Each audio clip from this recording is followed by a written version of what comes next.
Sí, señora. Bienvenida y muchas gracias.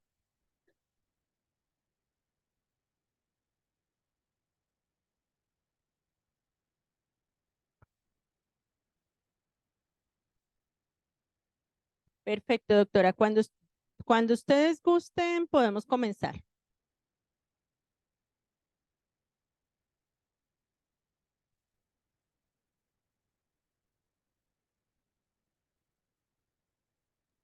¿Listo? Sí, señora, muchísimas gracias. Bueno, nuevamente buenos días para todas las personas que están en la sala. Nuevamente agradecer la invitación de la doctora Dorian Camacho, amiga también de la casa. Eh, entonces, imposible decirle que no. Y pues un gusto siempre compartir con colegas un poco del trabajo que hemos venido realizando en la revista y por supuesto hacer esa labor educativa frente a de pronto algunos tips que quisiéramos darles para lograr una publicación exitosa, pues no solamente en nuestra revista, sino también cuando decidimos hacer parte de ser una autoría dentro de una publicación científica, ¿cierto? Entonces, somos un equipo editorial que ya lo voy a presentar y que pues del cual nos sentimos muy orgullosos, en su mayoría somos enfermeras, una revista que pues que hemos logrado sacar adelante, editada por enfermeras de la región, que tiene pues ya una visibilidad no solo a nivel nacional, sino también a nivel internacional. Entonces, ahí ya tengo mi equipo conectado. Les voy a pedir que enciendan las cámaras. A Ruby y a Dayana no la veo.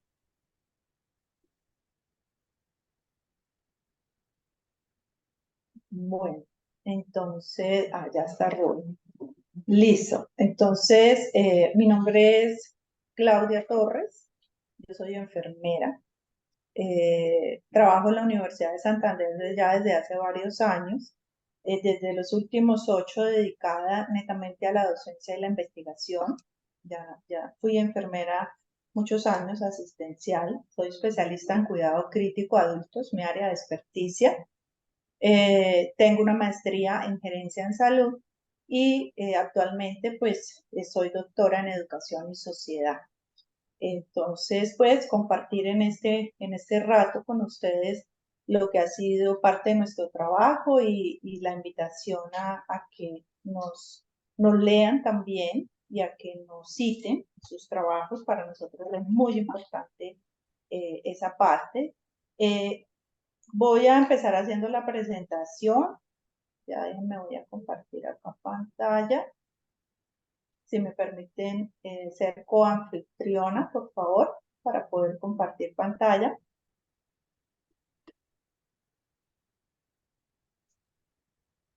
Listo. Bueno,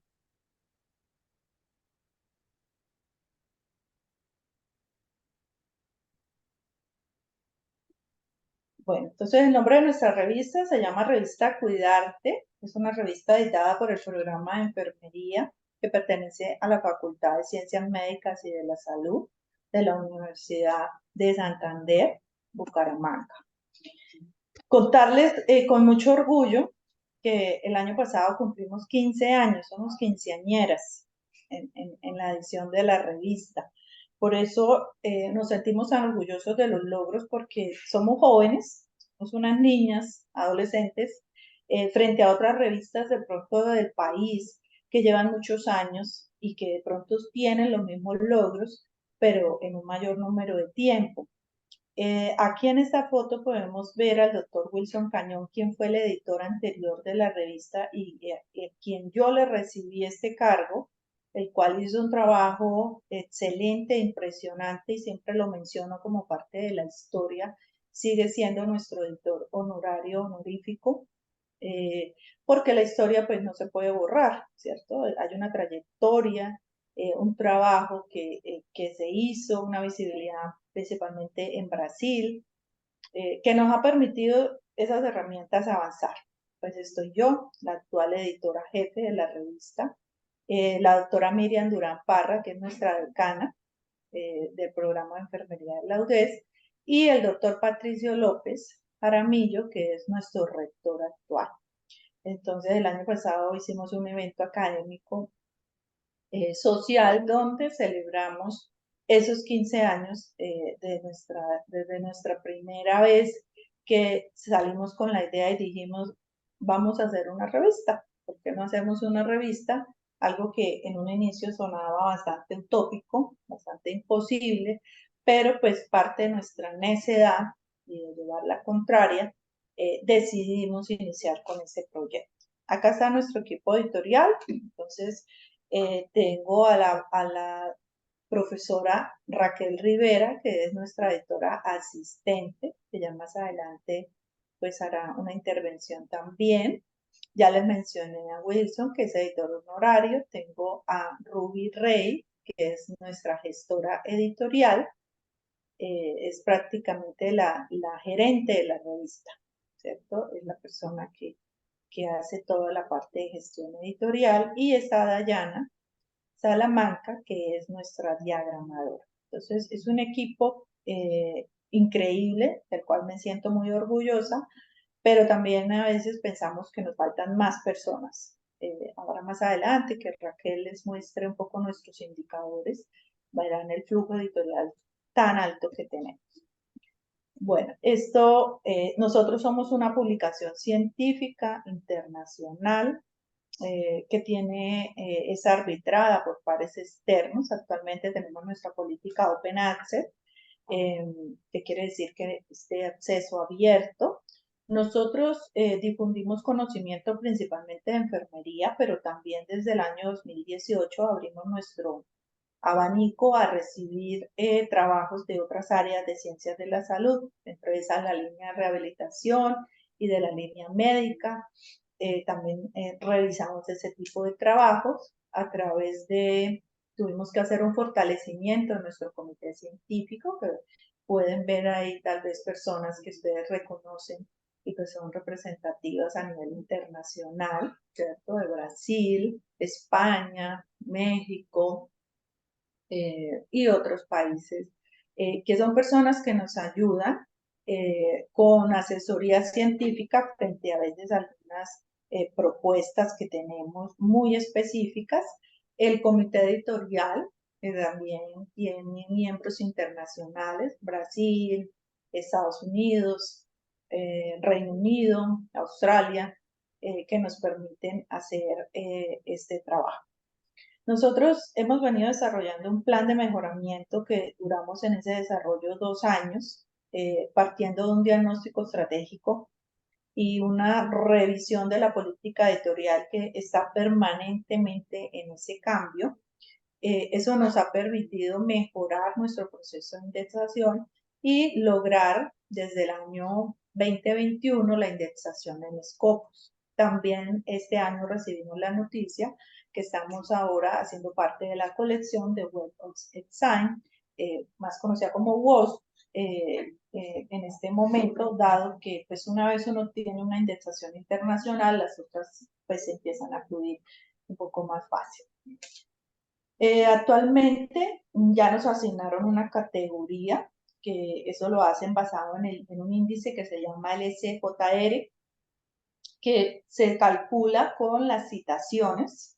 Por eso les decía la importancia de que nos lean y nos citen, ¿cierto?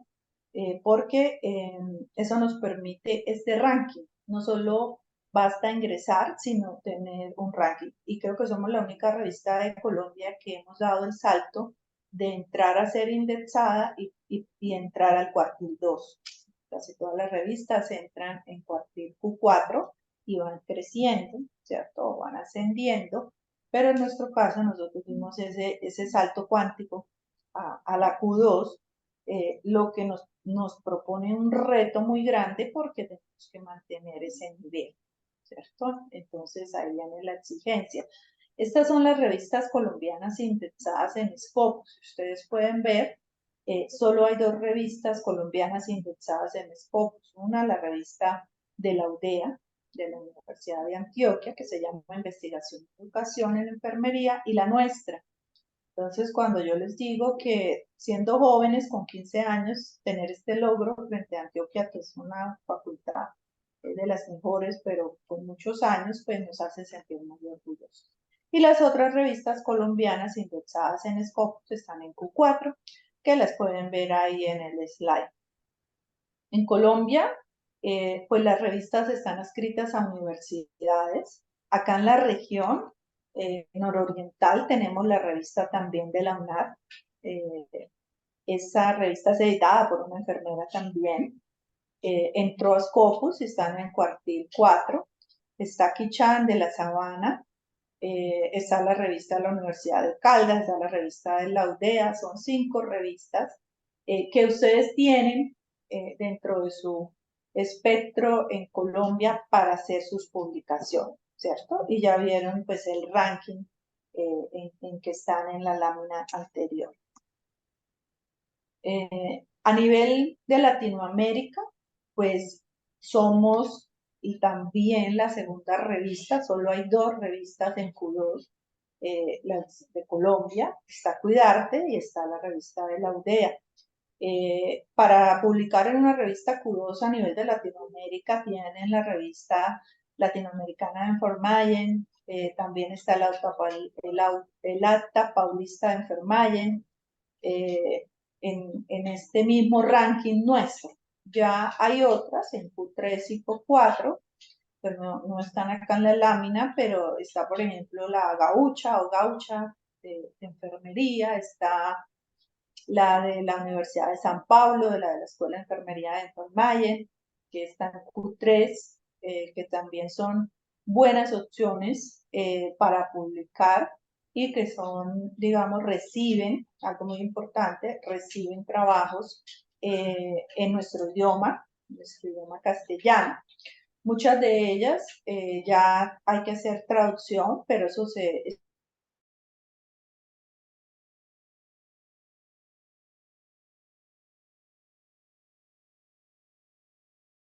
y ya una vez yo he hecho todo mi proceso, pues puedo empezar a hacer los trámites de la traducción. Nosotros a partir del 2024, Cuidarte, ya por el ranking que tenemos y el nivel, empezamos a solicitar también traducción obligatoria de los artículos al inglés. Eso a partir del 2024. Sin embargo, seguimos recibiendo los artículos en los idiomas originales, sea español, sea portugués o el idioma inglés, porque también recibimos algunos artículos en idioma inglés. Este es el pantallazo donde encontramos la revista en Scopus. Ahí está nuestro ISN electrónico y el número ellos lo llaman documentos, pero son archivos, son artículos que actualmente ya tenemos ahí. Nosotros tenemos un índice H, esto ya es más, digamos, el valor que da Publindez, que es MinCiencias, para hacer su categorización, mide solo por índice H5, que quiere decir los 5 artículos más citados en los últimos 5 años. Nosotros tenemos un Google Scholar de 43, eso es un indicador también de citación. Y acá, pues hasta hace actualizado a noviembre, tenemos 257 citas en Scopus, lo cual pues nos permite seguir manteniendo el ranking de la categoría que les mencioné al inicio, que es la Q2. Si bajamos, pues lo peor que uno puede tener es lograr algo y echar para atrás, ¿cierto? Entonces lo que queremos es o mantenernos o llegar a ser Q1. Seríamos la primera revista en Colombia Q1 a nivel nacional y también a nivel de Latinoamérica. ¿Cuál es el alcance de nuestra política? Ya les había mencionado que somos una revista científica, tenemos acceso abierto, a hoy sin tasa de publicación. Tenemos una forma de publicación que es publicación continua, es decir, en la medida que los artículos van estando listos, han pasado todo el proceso, se montan. Es decir, nosotros ahorita en el mes de diciembre dejamos publicados artículos que ya están listos, pero que son del 2024, ¿sí? Entonces, eso permite al autor, es una ventaja tanto para el autor como para nosotros, porque el autor puede tener anticipadamente publicado su artículo y nosotros tenemos también potencial de citación. Entonces, una vez cada uno de los autores tiene su artículo publicado, ¿cuál es la misión? Pues publicarlo, replicarlo en sus redes científicas, ¿cierto? En sus redes sociales, para que seamos citados. También como autor tenemos un ranking. Hace poco salió el ranking de las más citadas de Colombia. Ahí salió su decana Dorian. De que mis trabajos sean citados. Entonces, digamos que es un gana-gana porque la revista gana en citación, pero el autor también gana en citación. Entonces, eso hace que tengamos esa posibilidad de que lean nuestros trabajos, pero que adicionalmente que los lean sean referenciables, es decir, sirvan de insumo para otro estudio o para ser referenciados en otro artículo, en una tesis también, en una tesis doctoral, una tesis de maestría y una tesis de pregrado. Obviamente, las tesis de doctorado. Y tenemos nuestra política de ciencia abierta. Para contarles un poco qué es la ciencia abierta. La ciencia abierta es actualmente todo el que decide publicar en nuestra revista debe mostrar los datos. O sea, debe mostrar si fue cuantitativo, debe mostrar la base de datos, cargarla en un repositorio que nosotros estamos usando actualmente el Mendeley o Mendeley Data en castellano, que ahí el autor crea, se hace un login, se crea y carga una muestra de su base de datos. ¿Por qué? Porque cualquier autor que lea el artículo puede usar esos datos, ¿sí? Para comparar los resultados con el suyo, o también alguien puede revisar y decir, no, esto no corresponde a lo que dice el artículo, ¿cierto? Incluso dentro de la política de ciencia de datos, también los evaluadores del artículo pueden solicitar esa información. Si hablamos de artículos cualitativos, entonces se carga una muestra de las entrevistas, si hubo videos, de las grabaciones. Todavía acá en Colombia hay un poco ¿cómo le diría? A veces de no querer mostrar los datos, ¿sí? Pero pues poco a poco se ha ido trabajando en ello y ya pues hace parte de la política y quien no lo puede hacer pues no puede publicar en la revista.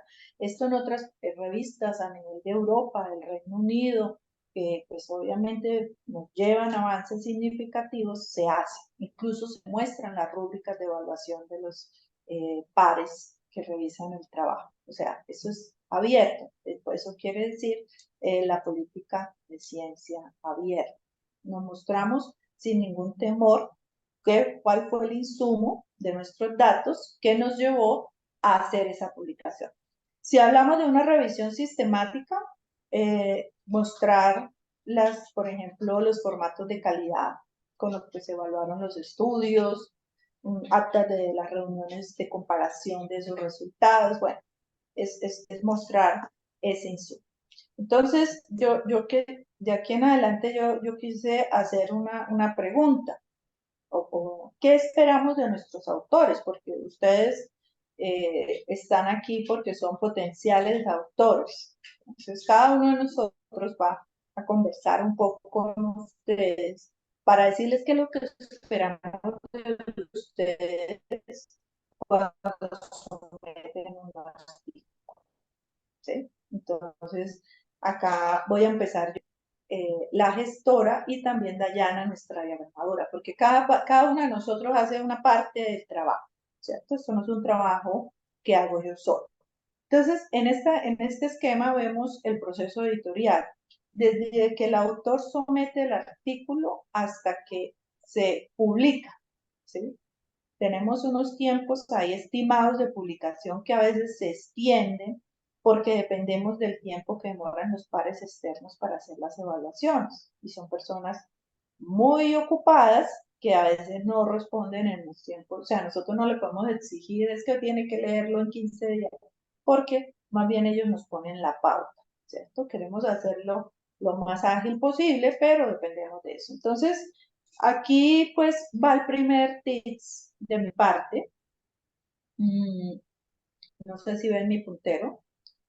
Cuando yo someto el trabajo, hay una lista de chequeo que ya está en la página disponible que le permite al autor decir si hice esto, si hice aquello, si anexé esto, si estructuré el artículo de esta manera.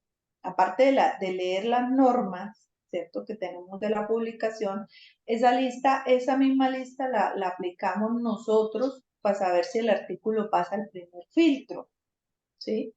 Entonces, aparte de hacer un buen trabajo y a veces quitarnos un poco el mito de que lo que hacemos no es bueno, ¿cierto? Que nos pasa mucho en enfermería, o que mi trabajo no es publicable porque pues, es muy poquito, porque no tenemos recursos para investigar, para nadie es un secreto, en Latinoamérica, Colombia, los recursos para la investigación son muy escasos, entonces investigamos, como decimos, con las uñas, ¿no? Entonces, lograr una publicación de impacto empieza a movernos la cabeza en pensar que tenemos esa imposibilidad. Pero primero empezar a romper esa barrera, ¿cierto? A pensar cómo mejoro mi trabajo, pero también cómo lo presento de la mejor forma, leyendo muy bien las normas de la revista, ¿sí? Y teniendo en cuenta ese chequeo previo. ¿Por qué? Aquí se quedan muchos artículos rechazados. Nosotros tenemos un flujo editorial muy alto y ya vieron mi equipo, pero el equipo no es que tenga yo 20 personas para hacer el trabajo, somos muy pocas. Entonces, esta primera mirada la hacemos en el comité. Y si a veces tenemos de todo, tenemos el artículo que es bueno, que pinta bien, pero el autor no se preocupó ni siquiera por ver cuáles eran la forma de hacer las referencias bibliográficas. ¿Sí? Eso, la verdad, a veces siente uno como esa molestia de, oye, ¿por qué somete este señor? No leyó ni siquiera las normas, ¿sí?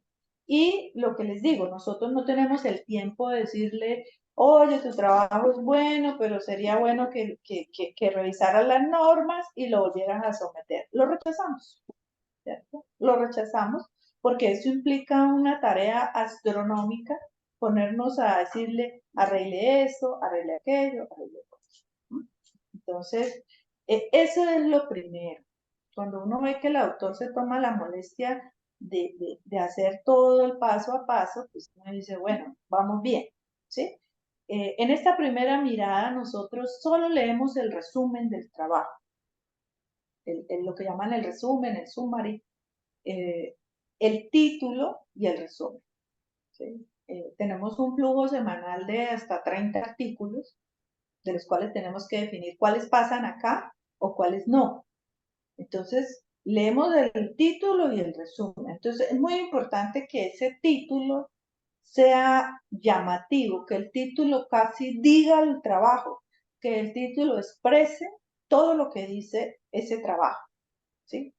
Si yo veo un título que para nada digo, yo ya empiezo, ay, no, este título ya. Y el resumen. Nadie le da la importancia que requiere el resumen del artículo. El resumen es lo último que uno hace, ¿cierto? Cuando uno escribe el artículo y luego al final escribe. Hacer un muy buen resumen es primordial, y esto se lo digo no solo como editora, sino también como autora.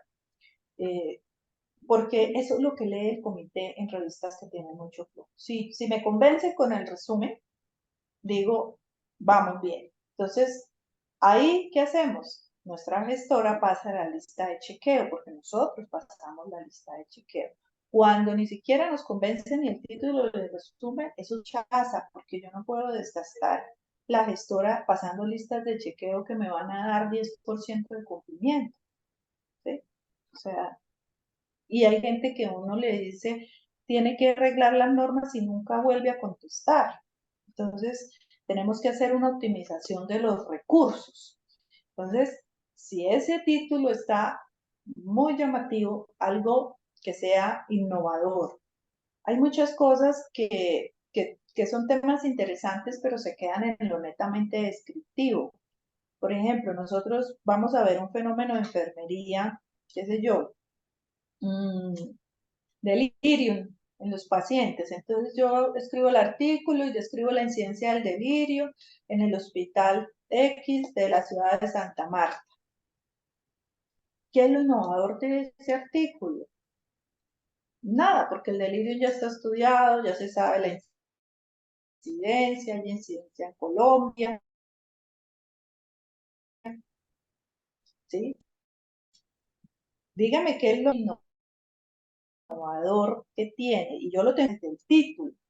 Que digamos una relación significativa entre el delirio y el Apache 2, por ejemplo.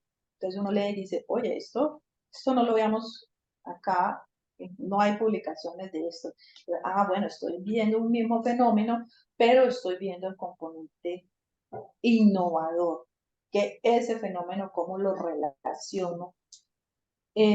Otra cosa es no quedarnos en estudios netamente descriptivos, que va más o menos en el mensaje que les doy, avanzar a un estudio un poco más analítico, que muestre algunas correlaciones estadísticas y sobre todo que sea innovador. Yo encontré que, me disculpan, hablo mucho de cuidado crítico, pero es mi línea de experticia. Yo encontré que el SOFA tenía una relación directa con la carga laboral de enfermería.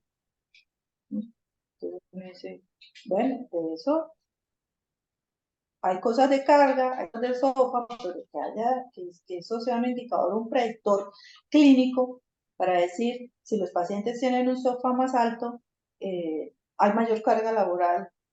De alguna manera sirve para que las enfermeras sustenten sus coordinaciones, todo esto interesante, ¿cierto? Entonces uno dice, oye, esto está interesante, esto está innovador, de esto no se ha escrito, no conozco en Colombia que esto haya mucho. Es más o menos ese mensaje, ¿no? Y pues yo casi que les digo que si uno pasa el proceso de pares, porque como somos tan exigentes en esa primera mirada, yo no le envío al par cosas que a veces que sé que me va a rechazar, ¿cierto? Hay temas que son muy complejos que salen de nuestros alcances, entonces buscamos un par experto para que nos diga ese primer paso. Bueno, hace poco me sometieron un artículo de biología molecular con algo de un ensayo clínico y yo, bueno, se lo mandé acá a un profe de biología, doctor en biología, y le dije, lee el resumen y dime si esto tiene, ¿sí? Y eso es lo que hacemos en esa primera mirada. También por respeto al autor, porque el autor merece saber en un tiempo corto si su artículo pasa o es rechazado. Qué feo que es que uno somete un artículo y hay, como dice la publicidad, un silencio administrativo. Entonces, 6 meses y uno no sabe si llegó, si lo le, o sea, es una cosa horrible y uno se compromete a que su artículo no lo va a someter en ninguna otra parte, ¿cierto? Es un principio ético. Entonces, qué feo que uno somete algo y pasan meses y no tiene una respuesta. Entonces, tenemos una política de respeto al autor que si lo vamos a rechazar, que lo sepa. Bueno, tenemos una meta de una semana, a veces nos demoramos más por la cantidad de trabajo, pero en este momento nos hemos puesto esa meta y esa preocupación por decirle al autor no, no, y a veces le damos un mensajito porque a veces no hay ni tiempo, o si ya los pares finalmente lo rechazan, también que lo sepa muy pronto y estar en comunicación de manera que el autor sepa en qué va su artículo pasó a pares. Hay pares que se demoran, oye, los pares no han contestado, seguimos esperando, vamos a asignar otros. Estamos contándole para que el autor sepa en qué va su proceso, ¿sí? Porque, vuelvo y digo, es parte de ese respeto. Entonces, pues una vez se surte este primer proceso, aquí arranca el trabajo de todo el equipo, ¿sí? Empieza la edición final, esto tiene otro proceso hasta que logramos nuestra publicación, ¿cierto? Y quedamos felices cuando ya nos publican. Entonces ya les había dicho, la verificación de la norma es muy importante, esto depende de un rechazo inicial o continuar el proceso. Nosotros decimos algo tan sencillo como someta el artículo en Word y hay gente que lo somete en PDF. ¿Sí?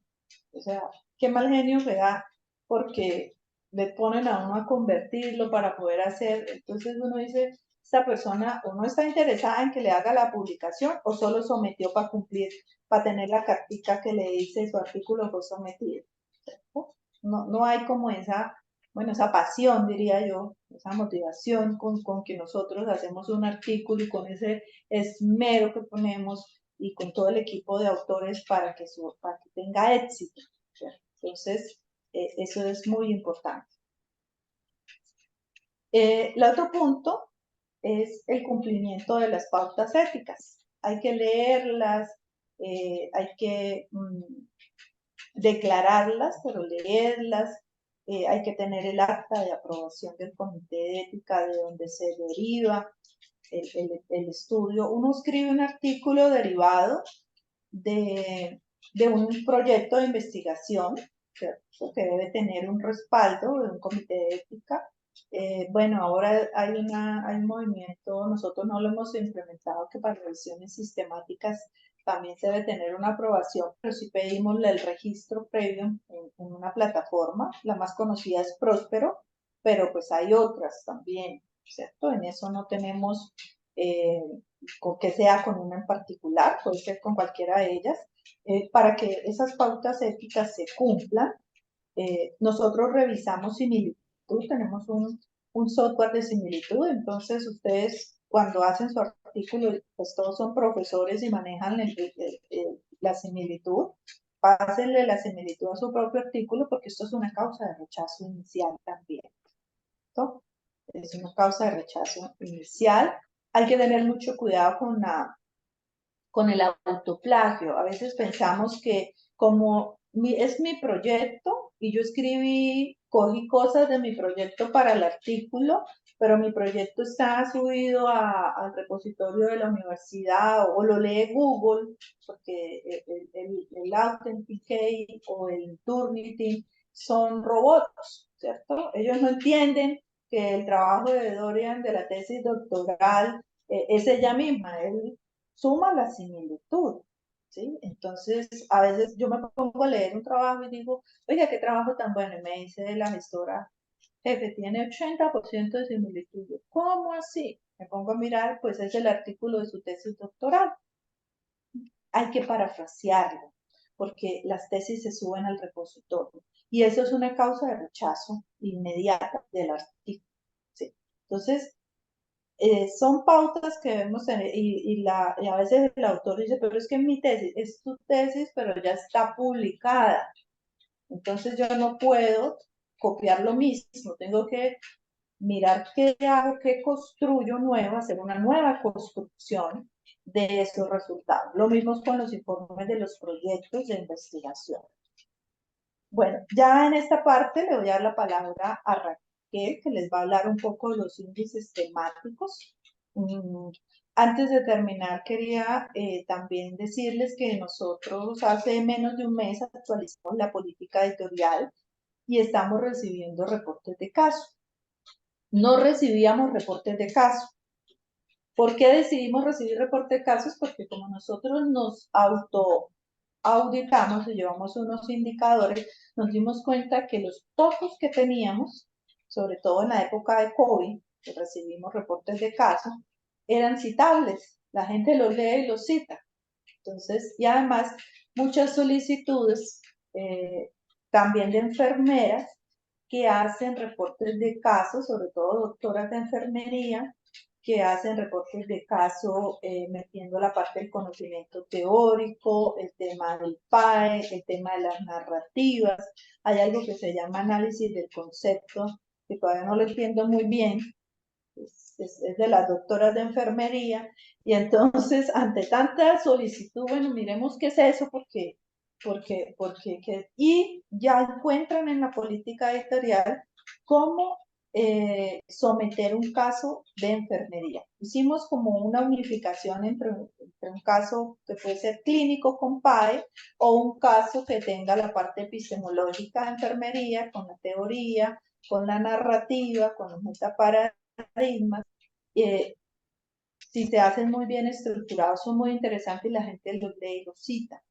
Entonces, para quienes no tienen un proyecto de investigación, ¿cierto? Que digamos no son investigadoras, sobre todo las enfermeras clínicas, que a veces tenemos mucho material o tienen mucho material para publicar, pero no saben cómo organizarlo, ¿cierto? No saben cómo publicarlo, pues esa sería una opción muy válida para que puedan empezar a hacer su trabajo de publicar. Y otra cosa, si no tengo experiencia en publicación, empiece a publicar con quienes sí tienen la experiencia, ¿cierto? Empiece a meterse.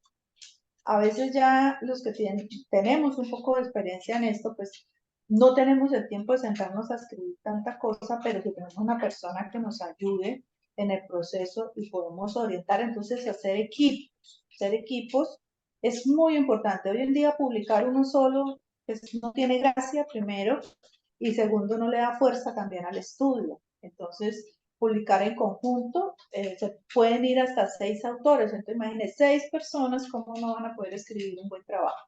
Pero siempre y cuando todas aporten dentro de ese equipo, pues hayan personas que tengan experiencia en investigación y en publicar. Entonces ahí las que no se van metiendo, ¿cierto? Se van metiendo, así empezamos todos, ¿cierto? Y luego ya uno va cogiendo la experiencia con los años. Entonces, es hacer un poco de escuela en ese sentido. Entonces, esos serían los tips de mi parte, lo que esperaría de los autores. Y le voy a dar la palabra a Raquel. Si quieres, yo sigo, o tú quieres tú misma compartir Sí, la Claudia. presentación.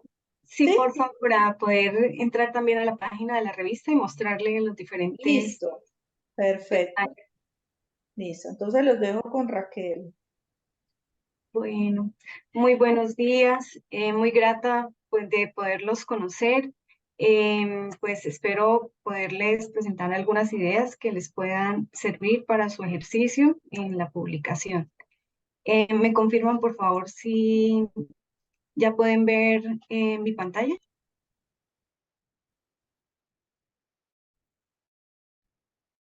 Sí, perfecto, Temáticos gracias. que hemos organizado ahí en la revista.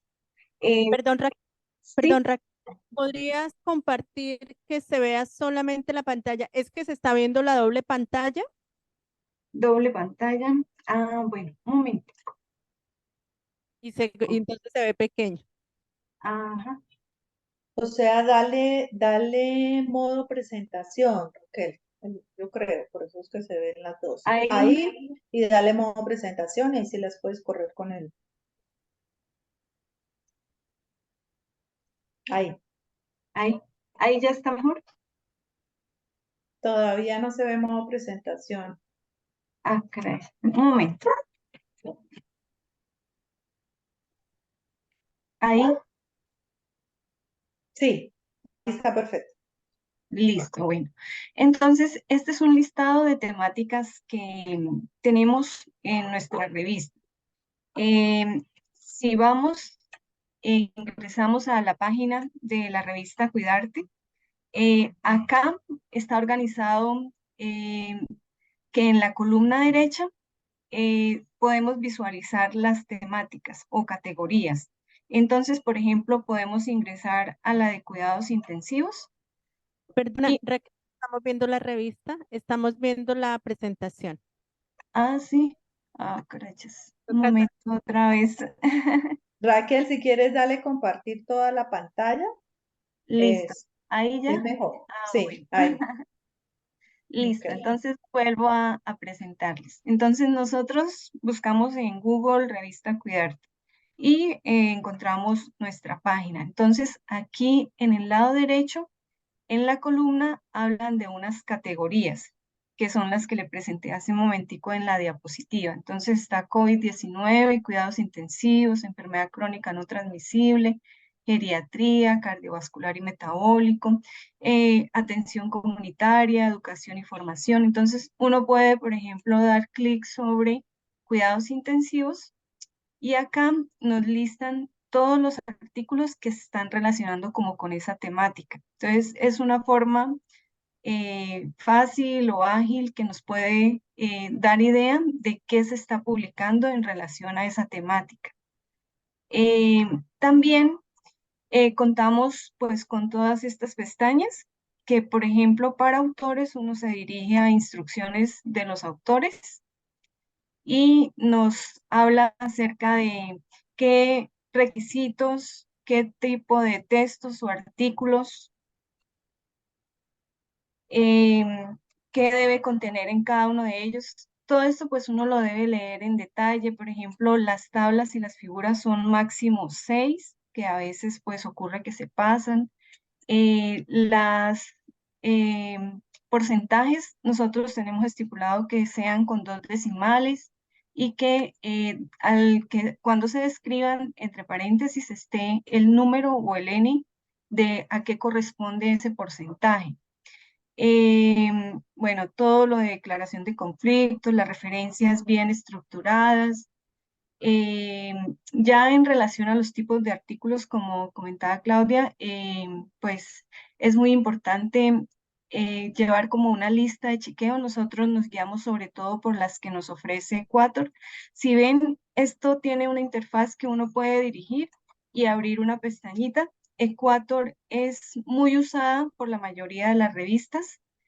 Son guías que nos ofrecen, por ejemplo, que si es un ensayo clínico aleatorizado, la guía con la que se revisa es CONSOR, que si son estudios observacionales, ya conocemos que son los estudios transversales de casos y controles y cohorte, la guía es STROB. Si es una revisión sistemática, es PRISMA, y así sucesivamente, y hay unas especificaciones dentro de estas. Entonces, es muy válido esta página de Equator, puede servir muchísimo, ya sea para cuidarte, para la mayoría de las revistas se guían por estas guías para evaluar la calidad de los artículos. Ya en los contenidos, pues se sabe que debe tener un título, como decía Claudia, lo más llamativo posible, el resumen bien revisado, las palabras clave que sean términos DEX o MEIS, la introducción que debe darnos contexto de esa problemática y como la importancia de esa temática.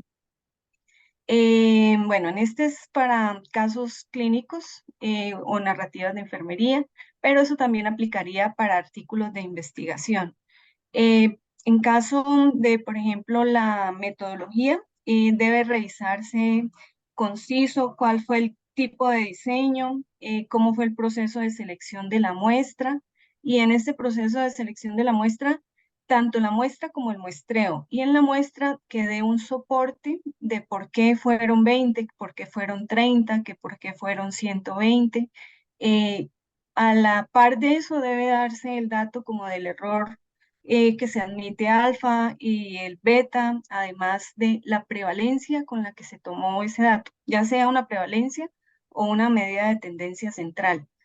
Eso pues usualmente soporta por qué está ese número, ¿no? de participantes. Ya también los instrumentos, es muy importante que sean descritos lo más, como le dijera, concisos, pero que sean bien explicativos, que digan, ah, bueno, fue que utilizaron tal punto de corte, que el instrumento contiene tales dimensiones, que es validado para el área de Colombia o el habla hispanohablante, que tiene un concepto de comité de ética. Eso es muy importante. Si ven que, o sea, a veces uno dice la metodología es algo cortico y resulta que mientras más expliquen o con detalle o precisión, permite la replicación de esos estudios. Es muy importante diligenciar todos esos aspectos porque la idea es que nos proporcione esa información y quien lo lea diga, ah, bueno, fue que llevaron a cabo tales y tales pautas y todo eso está soportado. Ya en los resultados, como le comentaba Claudia, o sea, las tablas bien elaboradas, como con las pautas que indican las revistas, las figuras lo más explicativas y llamativas posibles. En relación a la discusión, es muy relevante que se comparen con otros artículos o publicaciones y referir hubo similitud, hubo diferencias y que se relaten cómo fueron esos estudios brevemente. Además, es muy importante en la discusión reconocer debilidades, también importante las fortalezas, describirlas del tipo del estudio y sugerencias para posibles investigaciones en un futuro. Entonces, dar pautas en relación, dado que encontramos esto, para futuros estudios sugeriríamos que agreguen o tal aspecto que no se tuvo en cuenta en relación en esta investigación. Entonces, dan pautas, es muy interesante también las discusiones por ese aspecto. Y ya el último aspecto de la discusión es la validez para extrapolar los resultados y la conclusión concisa que responda claramente el objetivo. Bueno, todas esas son pautas que uno trata de leer, que sean las instrucciones para los autores. Entonces vuelvo por acá a la presentación. Ya vimos que tenemos unos índices temáticos que podemos consultar y guiarnos para ver qué han publicado ahí al respecto. Nosotros también hacemos, perdón, nosotros también hacemos un monitoreo de indicadores para tener como idea de eh, los tiempos de publicación, de los autores de qué país proceden, los tipos de diseños, el porcentaje de evaluadores también, la tasa de aceptación y rechazo, los artículos recibidos y aceptados y los artículos publicados y en qué idioma. Esta es la tablita que resume básicamente la historia que llevamos a cabo acá en Cuidarte. Entonces, nuestra primera publicación fue en el 2010 y ya vamos al 2020-23, llevamos 14 volúmenes. Dentro de los 14 volúmenes, al inicio iniciamos solo con un número, ya luego varios años, ay, perdón, fueron 2 números, pero ya desde el 2017 somos 3 números al año. Aunque los organizamos por números, aclaramos de que nosotros procuramos que tan pronto sea aceptado el artículo, sea en lo posible pues lo más pronto publicado. O sea, los agrupamos, pero no quiere decir que es que todos los 18 de cierto número los publicamos en un momento. Siempre tratamos de ir avanzando y a veces también, por ejemplo, para el próximo año debemos dejar unos ya publicados del número 15 del 2024. En total llevamos publicados 531. En relación a las estadísticas de aceptación y rechazo, entonces acá tenemos 2 columnas. Una se refiere a lo que llevamos en el transcurso de este año, que tenemos recibidos 248 manuscritos. Dentro de esos, 33 han sido aceptados, 207 han sido rechazados. Envíos rechazados antes de revisión, quiere decir, son los que son revisados por el equipo editorial con conceptos de miembros del comité editorial y el comité científico. Ya los rechazados después de revisión, cuando se pasan a evaluadores y ellos dan un concepto no favorable y pues se rechaza. Envíos publicados, llevamos en total 44 días hasta la primera decisión editorial. Tenemos este promedio de 38 días, pero como decía Claudia, estamos tratando de mermarlo. Nuestra meta es lograr que sea antes de una semana, pero pues nos queda a veces un poco difícil, pero vemos que si lo comparamos con el total, que es la columna de acá, hemos mejorado porque eran 68 días, ya vamos mejorando. Los días hasta la aceptación está en 141, o sea, cuando cumplen todo el proceso que nos explicaba Claudia del sometimiento, la revisión primaria, la revisión por los pares expertos y ya el proceso de diagramación. Y los días hasta el rechazo está en promedio de 27 días. Nuestra tasa de rechazo para este año está en el 92%, pero esto pues es porque hace cuenta de solo los manuscritos que se han recibido en este periodo de tiempo. Ya la tasa de rechazo pues que en sí asumimos es la del 60%, que es nuestro histórico. Acá vemos datos de cuántos manuscritos se llevan recibidos y cuánto es el promedio por año. Está en paréntesis, ¿listo? En Google Analytics nos ofrecen unas estadísticas de cuántos son los usuarios. Uno puede ahí filtrar y tener datos de un año, tener datos de un mes, una contextualización global. Para nosotros, pues acá en el mapa vemos que realmente Brasil nos aporta muchísimo con los usuarios, seguidamente Colombia, luego México, Perú, Bahrein, en España, Ecuador, entre otros, cada uno de los círculos, y mientras mayor es el tamaño de él, es porque hay una mayor cantidad de usuarios. Este Google Analytics ustedes lo pueden ingresar por acá por la página de la revista. Casi todas las revistas procuran presentar estadísticas al respecto. Entonces se ingresa ahí y ahí puede uno ir y consultar, que son imágenes de las que le presenté. Casi siempre las revistas tienen como ese enlace en alguna parte de su página.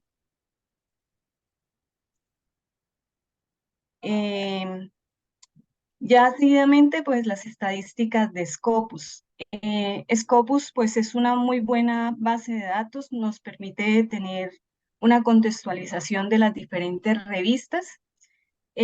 Acá uno puede filtrar por los artículos u organizar por los artículos que tienen mayor citación en tal periodo de tiempo. Nos presentan que, por ejemplo, para cuidarte, el 71.6% de los artículos son originales, el 19.9% son revisiones, el 5.3% cartas y el 3.2% son editoriales.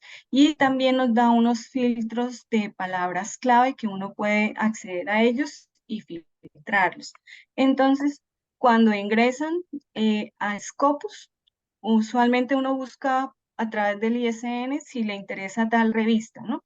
Y ahí ustedes pueden, por la pestañita de acá, decir cuáles son los que son más citados. Para nuestro caso es este artículo relacionado con salud mental y estrés en trabajadores durante el proceso de la pandemia de COVID-19, y así nos van guiando.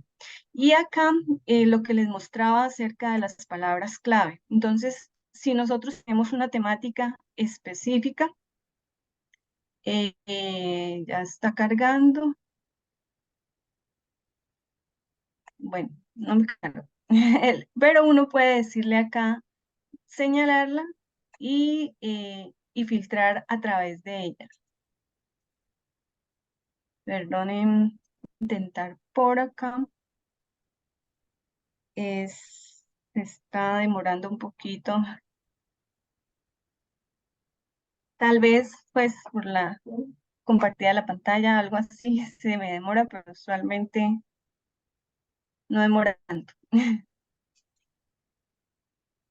Ay, qué pesar, está demorando. Qué pena con ustedes.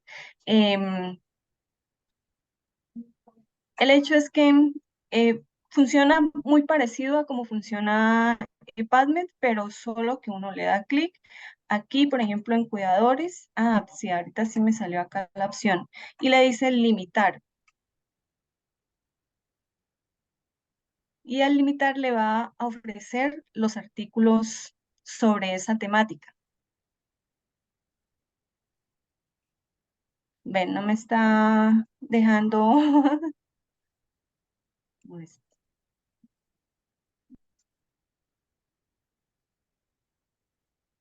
sí, se está demorando un poco, tal vez pues mi internet no está así con muy buena capacidad.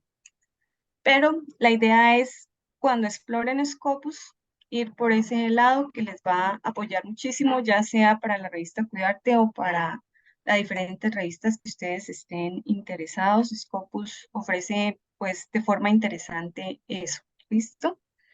En nuestra revista, bueno, lo que les explicaba hace un momentico, uno le da clic sobre la temática y lo guía a un listado de artículos que se están manejando en esa temática. Es interactivo porque ustedes, a la vez de que les dan el listado, usted puede dar clic directamente sobre el artículo y pues les va a dirigir a ese contenido. También pues en la revista Cuidarte, explorar las pestañas con el buscador, a veces no lo vemos muy claramente, colocamos una palabra o un término. A ver, perdón. Y luego nos va a dirigir, colocamos la palabra, se le dice buscar, si están interesados en filtrar, y luego nos va a dar el listado de artículos en esa temática. ¿Listo? Ese es en sí, pues, lo que quería, pues, comentarles. Espero, pues, les haya servido eh, para sus procesos de sometimiento. Nosotros en Cuidarte también tenemos unas plantillas. Eso también se me faltó. Perdonen, voy a presentárselas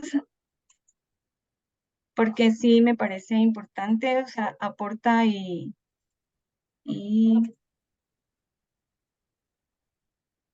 ay, no quiero dejar. Listo, por acá.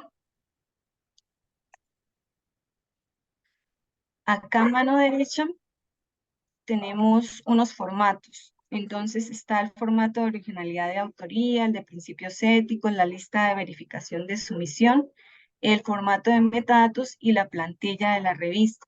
Entonces uno le da clic ahí y descarga la plantilla y básicamente puede trabajar sobre ella. Es decir, es cuestión de que cambie ahí, coloque el título y además están las instrucciones.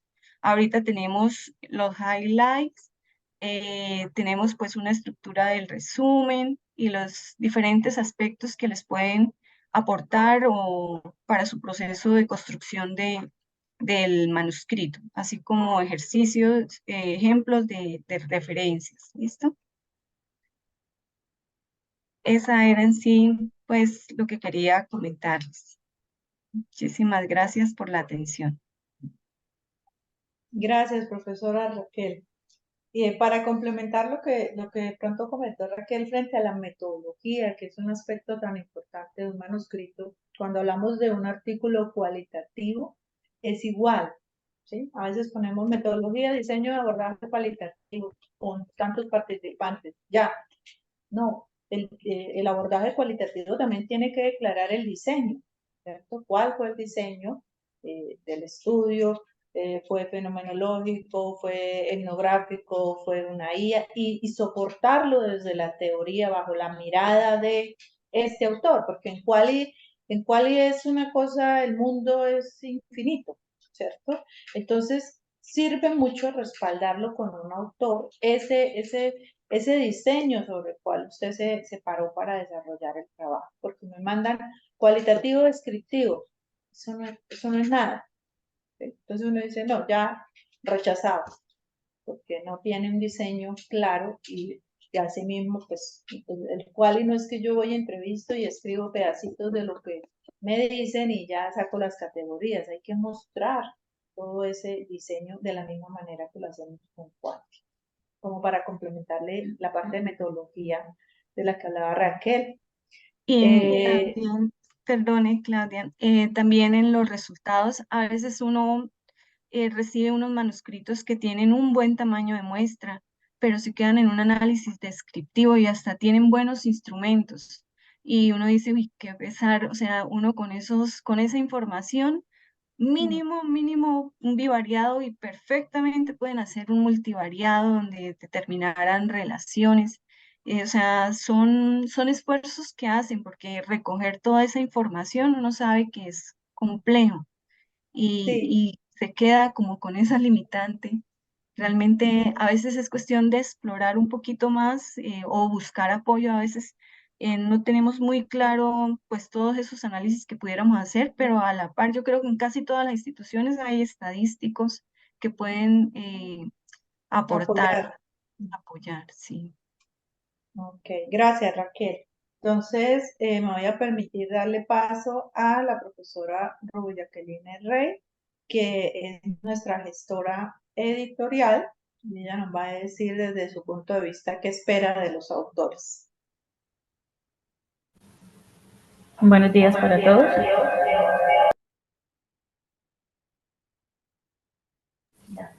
Bueno, buenos días. Como lo mencionaba la editora jefe Claudia Torres, pues mi nombre es Ruby Rey, soy la gestora actualmente de la revista Cuidarte. Dentro de lo que esperamos de los autores desde mi labor como gestoría, pues realmente ya muchas cosas que las han mencionado las editoras, pero que sí quiero resaltar, y es uno de mis trabajos fuertes es la revisión de ese cumplimiento de esa lista de chequeo. Voy a permitirme compartir la pantalla, pero no puedo. Bueno, la profesora, la jefe Raquel, la jefe Raquel nos mostraba la importancia de unos documentos. El anfitrión deshabilitó la función de compartir las pantallas de los participantes. No, aún no me permite compartir. Ahora sí.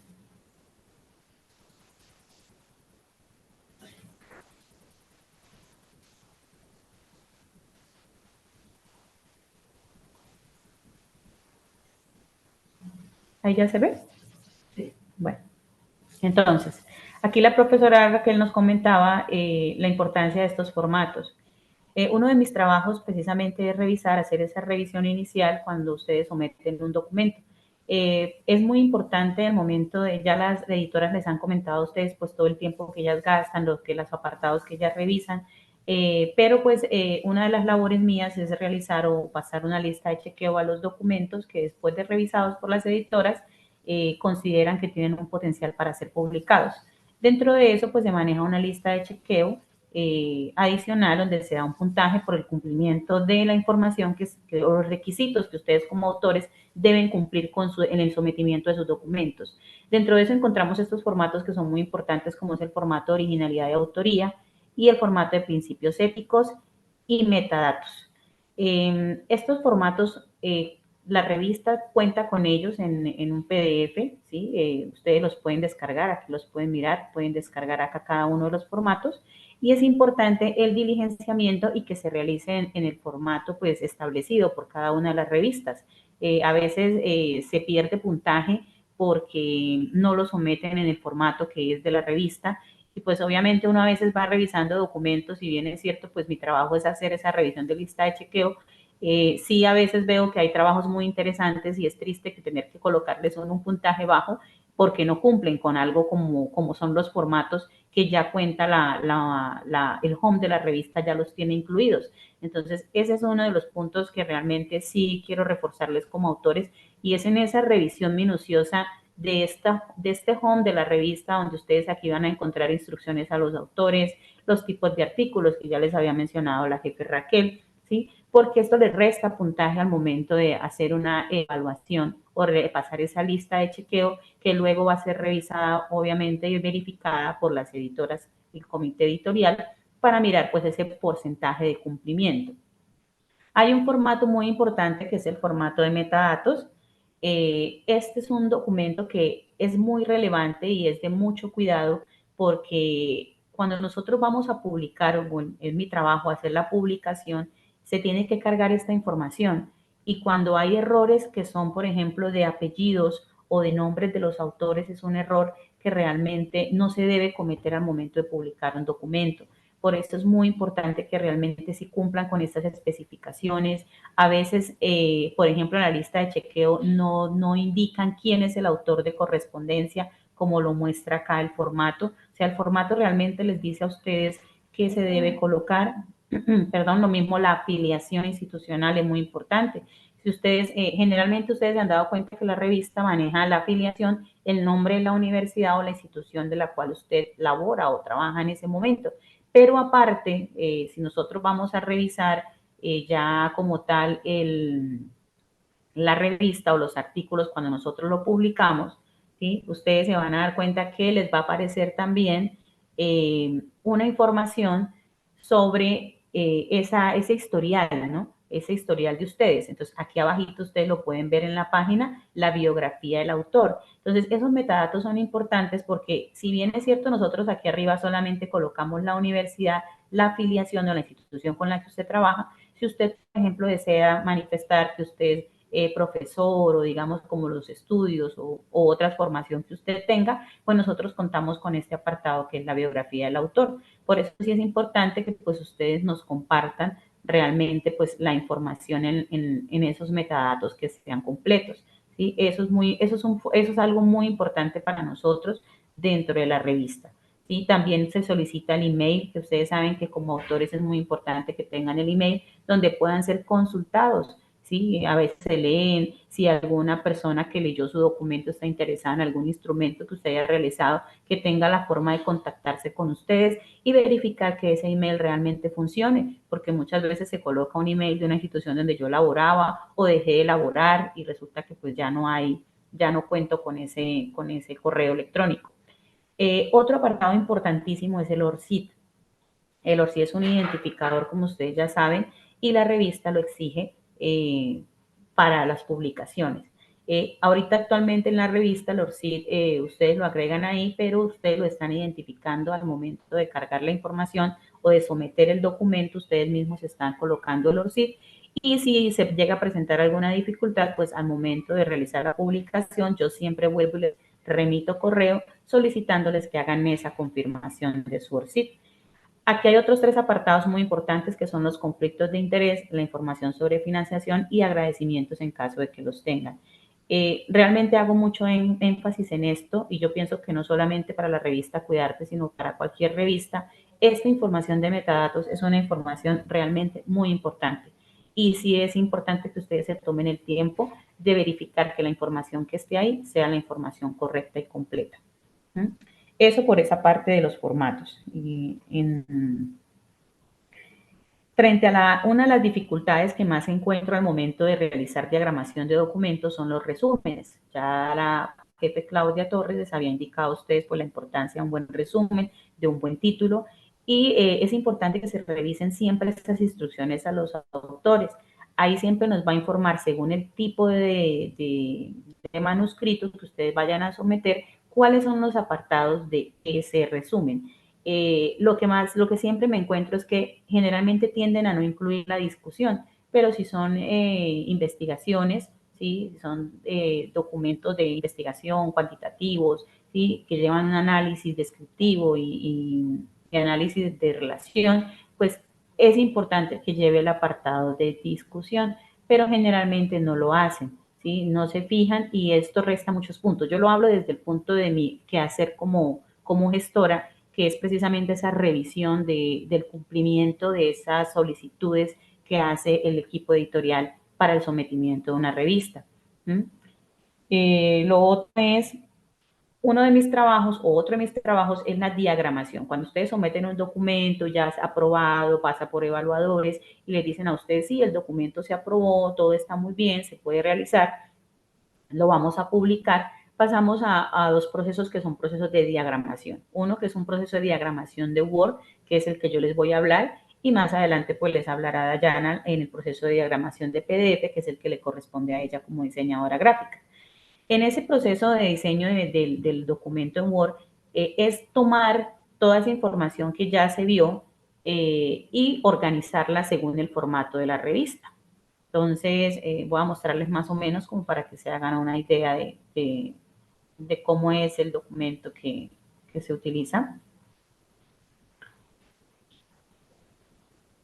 Entonces, aquí como ustedes pueden ver, es todo el formato de lo que nosotros hacemos. Ese es mi trabajo, colocar todos los títulos en los 3 idiomas. Ustedes saben que nosotros manejamos el portugués, ¿sí? Y uno de mis trabajos es mandar a traducir esa parte de los resúmenes y los títulos a los traductores encargados acá en la revista para que puedan traducir esos resúmenes, que si bien es cierto, ustedes los mandan en esos idiomas, si se hace una revisión y una verificación de que estén bien traducidos. ¿sí? Entonces eso es algo que nosotros hacemos internamente. Entonces yo cojo, monto, maqueto acá cómo va a quedar el documento, digo si es un research, un artículo de investigación, si es un artículo de revisión, una editorial o una carta al editor o un artículo de reflexión. Coloco toda la información correspondiente, todo eso bonito que ustedes ven en el home de la revista, que les mostré hace un poquito, todo eso viene, es el resultado de todo este proceso de maquetación. Aquí es importante los highlights, que son esas frases de autoría propia que resaltan su trabajo, ¿sí? Y como que enmarcan de una manera general y precisa en qué consiste su trabajo. Entonces, una de las cosas que yo solicito precisamente cuando yo diagramo el Word son esos highlights si no fueron incluidos al momento del sometimiento. Pero como les digo, es importante que ustedes manden, cuando vayan a someter un documento, procuren cumplir con el 100% de la información que se les pide, porque eso se tiene en cuenta al momento de revisión. Cuando un documento es muy interesante, pero no cumple con muchas cosas, o se ve interesante y se quiere revisar a profundidad, las editoras me lo remiten a mí para yo aplicarle la lista de chequeo. Y ahí es donde muchos documentos, digamos que pierden mucho puntaje porque no cumplen con los requisitos que exige la revista. Dentro de esos están los highlights.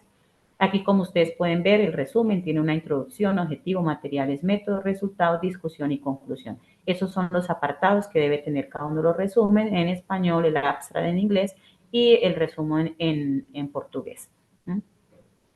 Importantísimo, yo soy muy detallista, yo reviso hasta las citas una por una, que todas estén en relación, no se puede saltar de una cita 1 a la cita 4. Entonces, eso es algo que reviso minuciosamente cuando me mandan un documento. Siempre se les envían comentarios, se les hacen en comentarios acá dentro del documento.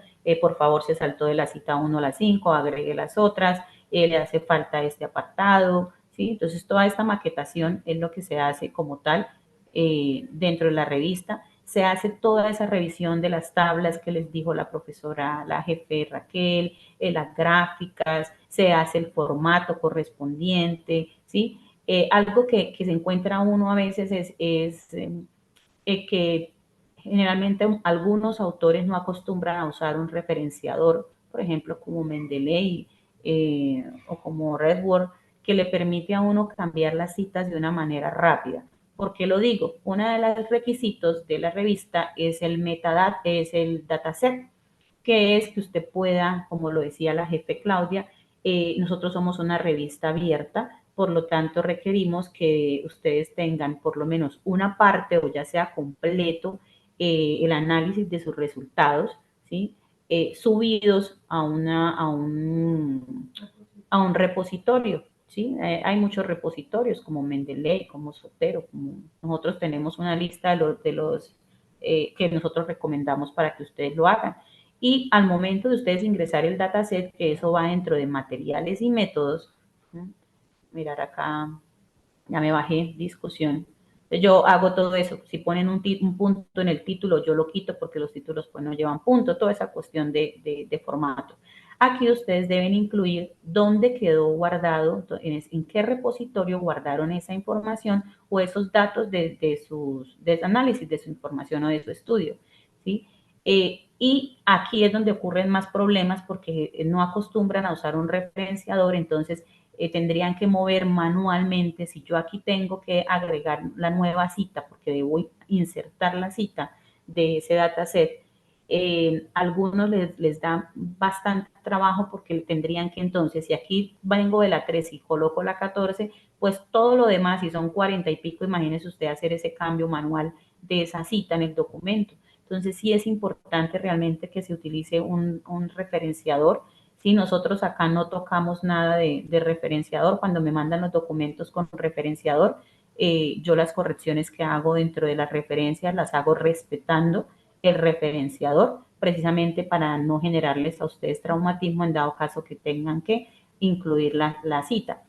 ¿Qué ocurre? Que generalmente cuando se utiliza un referenciador y se agrega una cita nueva y yo actualizo nuevamente mis referencias al final, me va a quitar todos estos cambios que yo hago.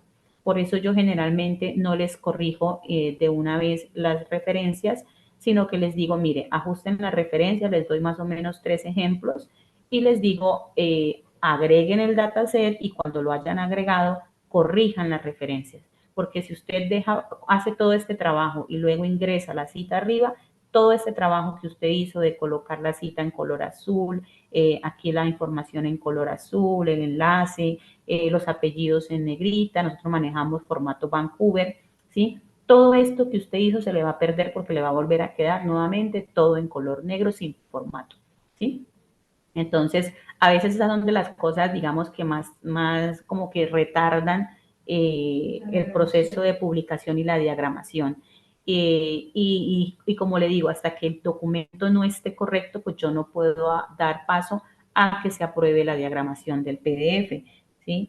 Dentro de eso también es importante que ustedes como autores se tomen el tiempo cuando se manda una diagramación de un documento en Word, en las revistas, de leerlo a conciencia, porque ocurre mucho que después de que ya lo han aprobado, se envía con la diseñadora, que ahorita nos va a explicar pues todo su proceso desde el PDF, informándonos que hacer un montón de cambios que se supone ya debieron haber quedado corregidos cuando uno diagrama un documento en Word, porque precisamente el documento en Word es donde usted tiene el tiempo de colocarle comentarios, corregir lo que usted quiera, que este apellido no va aquí, que la cita está mal, que póngame la cita aquí. Entonces, ese es el momento en el cual ustedes como autores y yo como gestora vamos a estar en una comunicación continua diciéndole, listo, esto quedó bien, ahora cámbiame esto, mejóreme esto. Si usted considera que hay un error, pues yo lo voy a corregir. Entonces, este sí es un proceso que demanda, digamos, estar atentos de los correos, de los mensajes, porque a veces, digamos, pasa mucho tiempo en ese periodo en que el evaluador, en que los pares evaluadores, pues, hacen esa revisión o esa evaluación del manuscrito, y cuando ya yo les vuelvo a comunicar o me vuelvo a contactar con ustedes como autores, ya a veces ha pasado bastante tiempo, entonces como que se les olvida que ahí estaba el documento, que lo que habían sometido, y empezamos a retrasar, ¿sí? Y generalmente el proceso de diagramación de Word a publicación es algo más rápido, ¿no? No es tan demorado como el proceso de evaluación por pares académicos de los documentos. ¿Mm? Y pues ya para terminar, yo pensaría que la importancia de siempre recalcarles, que ya lo han mencionado pues en mis jefes, que es el rigor científico, ¿no? Lograr realmente que haya un buen rigor científico al momento de realizar, de querer someter un documento, ¿sí? Pues el rigor científico pues aplica todo lo que lo han dicho mis jefes, como es realmente consultar primero, evaluar qué es lo que yo quiero, sobre qué quiero trabajar, sobre qué quiero escribir, y tomarme el tiempo realmente de revisar el home, la revista en la cual yo quiero someter, porque vuelvo y les digo, a veces se desaprovechan muy buenos documentos porque no cumplen con los requisitos que exige la revista, y eso es triste, porque realmente hay documentos muy buenos, ¿sí? Donde por los comentarios de las editoras, porque pues ellas son las que lo evalúan, ¿sí? Yo no evalúo, pero ellas sí lo hacen, y uno en los comentarios puede observar cosas muy bonitas y muy buenas, pero a veces cuando se hace la lista de chequeo por el no cumplimiento de los requisitos, se quedan muchos documentos que quizás podrían tener la oportunidad de ser publicados, se quedan por fuera, ¿sí? Y pues igual nosotros como revista, al momento de informar la decisión del comité editorial, pues procuramos siempre la mayor cantidad de comentarios posibles de parte de las editoras, ¿sí? Y cuando son trabajos que se ven que realmente pues fue porque les hizo falta alguna cosa, nosotros nos tomamos el trabajo de escribirles, decirles, mire, mejor este apartado, intente volverlo a someter, ¿sí? Como darles oportunidad a ustedes como autores de que no pierdan ese trabajo, ese impulso que hicieron, sino que realmente se mantengan y logren llegar a cumplir sus sueños, porque es un tiempo, es tiempo, dedicación que se le hace a un documento, eso es amor, ¿sí? Porque escribir no es fácil, ¿sí? Entonces, esa es como mi invitación, ya ahí a través de como demostrarles cuál es mi trabajo dentro de la revista Cuidarte. Muchas gracias. Gracias, Ruby, por esa presentación. Entonces, ya para finalizar, vamos a escuchar a Dayana. Ella es diagramadora gráfica. Ella hace lo bonito, el arte de la revista. Entonces, ella se dedica ya a ponerle la estética del artículo y pues ya les contará qué espera ella de los autores. Dayana. Bueno, buenos días todavía. Yo soy Dayana Salamanca, No se te la escucha. diseñadora ideal. Sí, yo sí la escucho. Yo no. Ah, es que tengo silenciado, perdón. No, dale, dale, dale. Sí, bueno, me presento de nuevo, soy Dayana Salamanca, la diseñadora y diagramadora de la revista. Retomando un poco de todo lo que han dicho las jefes, es bastante importante cuando yo recibo el artículo, cuando ya ha sido aprobado, que tengan el compromiso y la organización, porque cuando hay un error o un cambio ya de redacción, implica un retroceso, a veces en el PDF y también en el HTML. Yo manejo el formato PDF y HTML y se manejan los estilos. Entonces, desde la parte de diseño se buscaría que el autor se integre a la identidad gráfica de la revista, ya que desde que el momento en que un autor somete un artículo, se integra a un formato, se adapta a unas normas, ingresa a esa identidad visual que tiene la revista y están dispuestos a hacer esos cambios dentro del documento para que en el momento en el que llegue a mí, la edición y la producción del artículo tenga el mismo objetivo de entregar un producto de calidad que sea llamativo para el lector. En la diagramación es importante armar un concepto visual y estético a partir del contenido, em, para buscar ese estilo gráfico con los colores, las tipografías, las tablas, manteniendo un mismo margen, buscando transmitir y comunicar la identidad de la revista. Es por eso que uno espera que el autor se apropie de esa identidad y maneje por medio de la gestora, que es mi comunicación, perdón, se adapte a esas normas para el momento en el que la diagramación logre tener un objetivo. En el momento de publicar, el artículo sea agradable a la lectura, atractivo, despierte el interés en los lectores, de forma que, que tampoco saturemos a los lectores.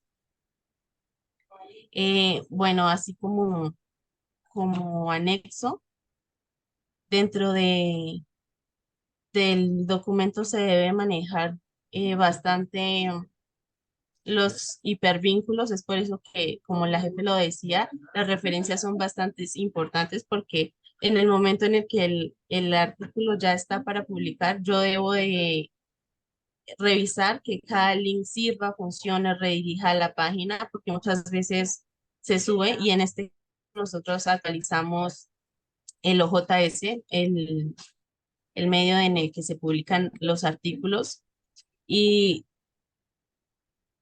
el cambio en un artículo, así sea una palabra o algo, significaría tener que bajar el documento y hacer una otra publicación. Entonces ya quedaría dentro del historial dos publicaciones, que no se ve tampoco muy bien en las prácticas editoriales. Por eso es bastante importante el compromiso, la organización en el momento en el que llega a mí el documento. Esa sería como la parte de la identidad gráfica en la revista. Gracias, Dayana. Es decir, en la parte final, cuando llega a manos de Dayana, ojalá que no haya un cambio nuevo. Incluso hay gente que cuando ya está el PDF pide cambiar cosas. Eso nos retrocede mucho porque nosotros hacemos algo que es la asignación del DOI. Entonces toca descargarlo y volverlo a cargar en la plataforma. ¿Sí? Entonces, eso es un proceso complicado. Bueno, eso era lo que teníamos para compartirles en esta mañana. Nuevamente, pues, muy complacida de haber estado acá en este espacio académico con ustedes, agradecer la invitación. Quedamos abiertas a que nos citen, a que nos escriban, a que nos lean, que hagan la tarea juiciosa. Ahí tienen a su decana, que es una publicadora que les puede ayudar mucho a orientar ese proceso. Y pues nuevamente, muchas gracias. de parte de todo el equipo editorial de la Facultad de Enfermería de la Universidad de Santander, Bucaramanga. Estamos abiertos a cualquier invitación que nos quieran hacer, o cualquier solicitud. Muchísimas gracias, gracias a todos. Realmente creo que el mensaje es hagan la tarea juiciosos. Sigan Sí. las felicitaciones para el autor, porque yo estoy viendo que muchos de los artículos se quedan en esa etapa preliminar justamente por no cumplir con las indicaciones de la revista. Acá hay una pregunta de la profesora Etilvia. Buenos días. 1, 2, 3, ¿sí se está escuchando? Buenos días, sí te escucho. Bueno. Mi inquietud es acerca de, creo que escuché algo acerca de la información, de la recolección de los datos que se deben enviar, las bases de datos o los instrumentos elaborados, o sea, no me quedó claro. Y entonces, hacia allá es la pregunta. Y la otra es que en los estudios cualitativos, ¿qué se manda? La transcripción de las entrevistas o no sé, estoy confundida, no me quedó claro esa información. O sea que cuando mando el artículo, mando base de datos o mando los instrumentos o mando la transcripción de las entrevistas si es cualitativo. Sí, no los envías, los cargas a un repositorio. Dentro de las normas de autores tenemos unos sugeridos. El que más usan es Mendeley Data o Mendeley Day. Ahí tú cargas, si es un artículo cuantitativo, la base de datos de recolección, que puede ser en Excel o puede ser en SPSS o en Stata, en la que lo tengas. Ahí ella te dice, de acuerdo al repositorio, en qué formato te recibe la base de datos. ¿Sí? Y si es un artículo cualitativo, pedimos al menos una muestra de las entrevistas, ¿sí? Al menos una muestra. Para el caso, por ejemplo, de videos, entonces, pues ahí el autor tiene que hacer un trabajo de pixelar los rostros de las personas que participaron, si no tuvo el consentimiento de ellos para hacerlo. En el caso de revisiones, subir los instrumentos con el que se hizo el análisis de calidad de la información. También se puede subir una muestra de un audio, si es cualitativo. Para los estudios donde se hacen validación de instrumentos, sí o sí se debe subir el instrumento en la versión tal cual como quedó validado. No sé si les ha pasado, pero cuando uno lee un artículo y dice, oye, qué chévere que aquí ya hay un instrumento para medir dolor en un paciente de UCI sedado. En este estudio lo validaron y lo validaron al castellano y todo el proceso. A mí me gustaría usar ese instrumento para hacer mi estudio. Coja la tarea de escribirle a los autores que no contestan, que no saben, que lo remiten a uno al grupo de investigación. Lo digo porque me ha pasado. Y en últimas, ¿qué gracia tiene validar un instrumento o hacer un instrumento excelentísimo, innovador y no prestárselo a nadie para que haga los estudios? Entonces, sucede y pasamos y yo recibo muchísimos correos de estudiantes. Yo tengo un instrumento que no lo hice yo, pero sí lo validé para medir calidad de cuidado de enfermería. Y no saben la cantidad de correos. Yo soy una persona que contesto los correos y le mando la versión del instrumento, porque eso fue una publicación que yo hice como en el 2010 con mi tesis de maestría y todavía recibo solicitudes y me he cambiado mi correo, ¿sí? Pero la ciencia abierta permite al autor que lee entrar al link del Mendeley.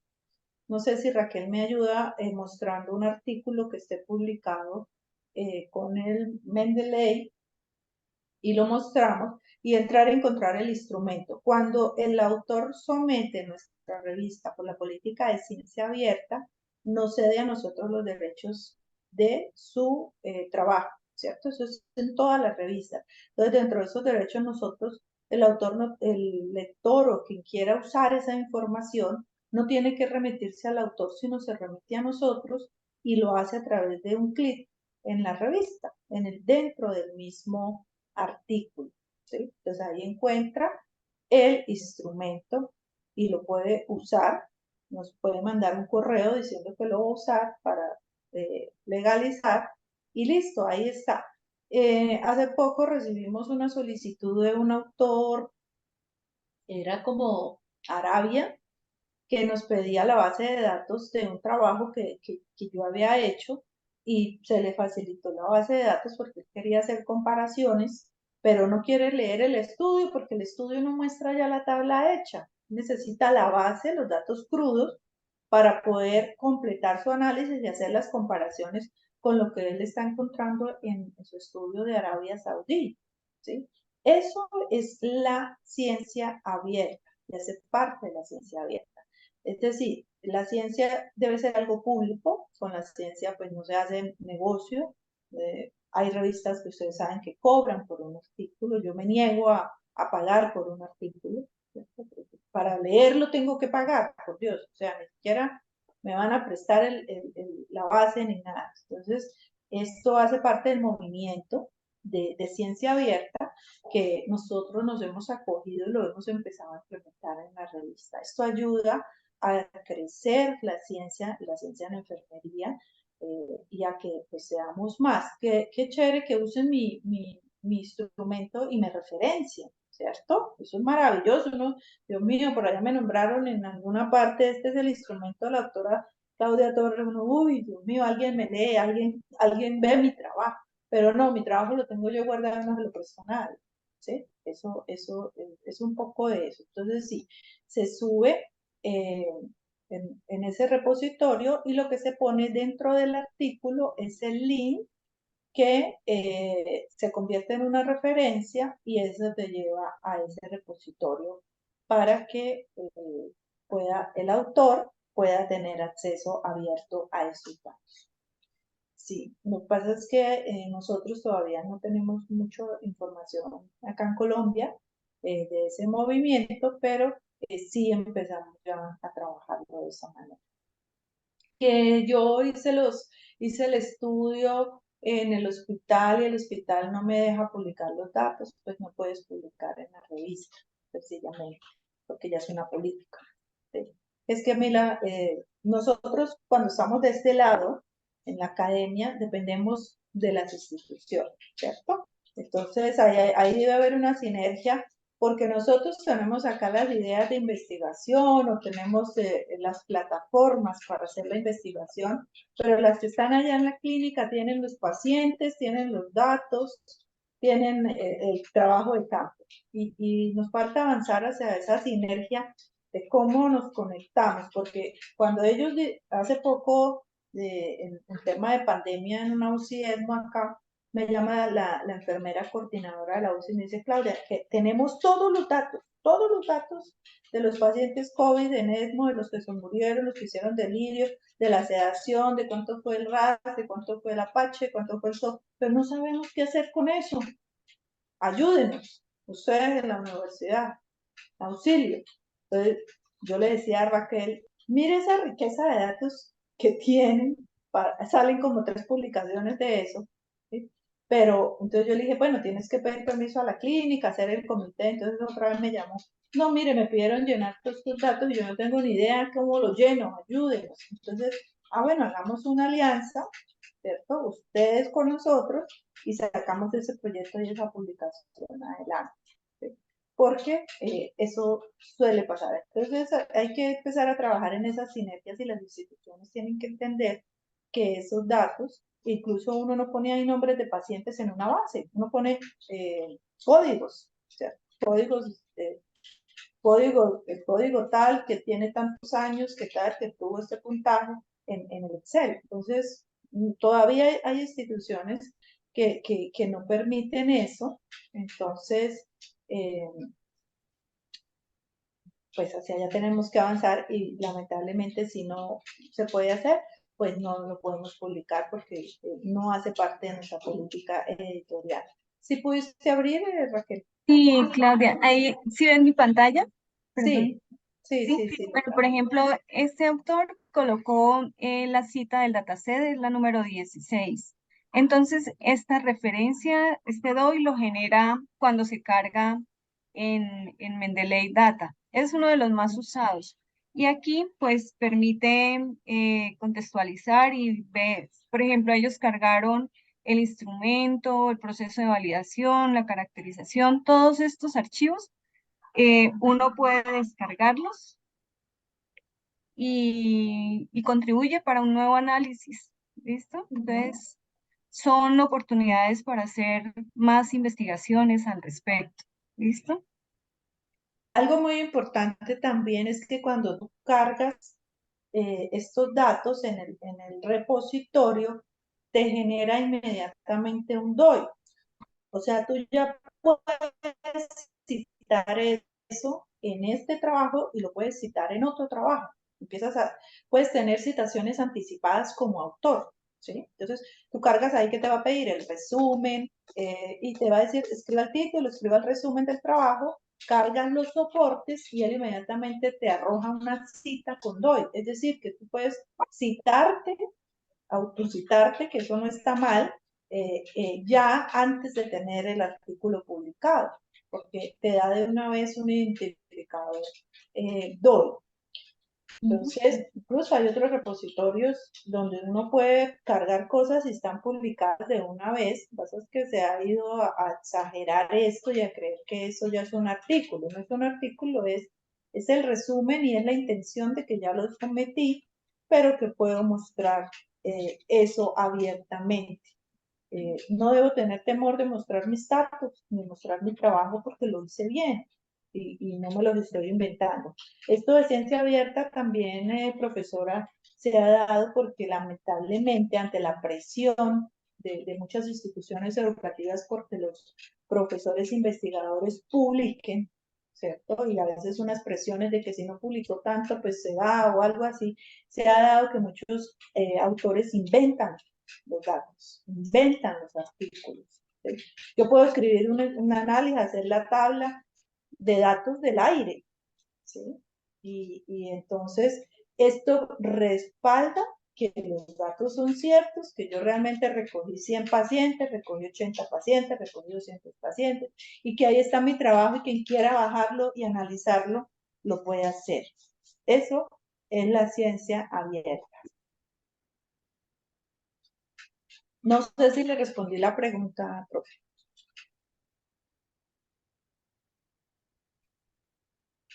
No le escucho.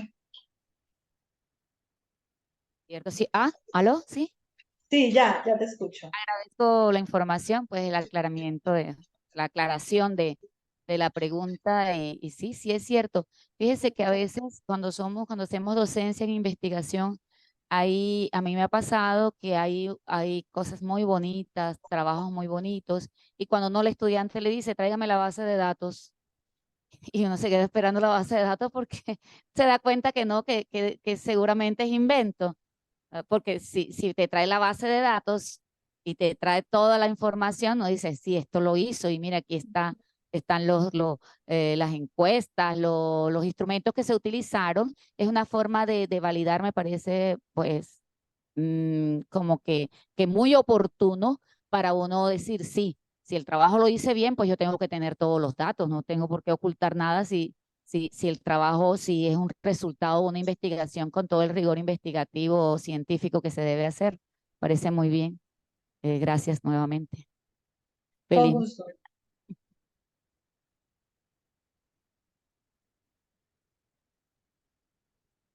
Perfecto. Hola, bueno, estimada Claudia, muchísimas gracias a todo el equipo. Creo que de aquí van a recibir artículos porque nos interesa muchísimo publicar con ustedes y justamente por eso era el interés de tener claridad frente a todo este proceso. Así que muchísimas gracias, un saludo a la directora y un agradecimiento por este espacio con ustedes. No, con mucho gusto y hace parte de nuestro trabajo. Nosotros tenemos un trabajo también de educar y de socializar, no solo de revisar. Y pues muy complacidas de poderlo hacer con este grupo de profesoras. Un saludo, un feliz resto de día y feliz fin de semana para todas y todos. No sé si hay hombres en el grupo. Un abrazo, gracias. Bueno, chao, chao. Gracias. Chao, querida Dorian. Abrazo inmenso. Chao, gracias. Chao.